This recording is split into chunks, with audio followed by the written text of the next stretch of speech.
মই আজি অনুভৱ কৰোঁ যে আমাৰ মিচিং ৰাইজসকল যদি গোলাঘাটৰ পৰা শদিয়ালৈ নাথাকি সম্পূৰ্ণ ধুবুৰীৰ পৰা শদিয়ালৈ থাকিলেহেঁতেন অসমত কেতিয়াও মিয়া বাংলাদেশী সোমাব নোৱাৰিলেহেঁতেন।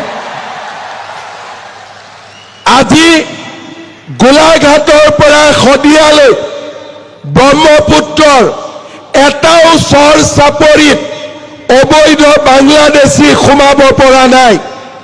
কাৰণ আমাৰ মিচিং সমাজৰ লোকে কপালৰ ঘাম মাটিত পেলাই তেওঁলোকে কাম কৰে, শ্ৰম কৰে আৰু আমাৰ পবিত্ৰ ভূমিক ৰক্ষণাবেক্ষণ দিয়ে।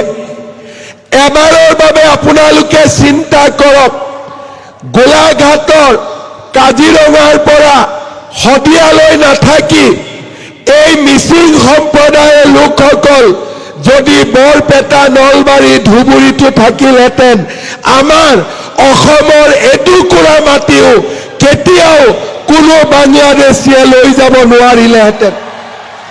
সেয়েহে মই মিচিং সম্প্ৰদায়ৰ লোকক অন্তৰৰ পৰা শ্ৰদ্ধা কৰোঁ। আপোনালোকৰ কৰ্ম সংস্কৃতিক মই সন্মান কৰোঁ।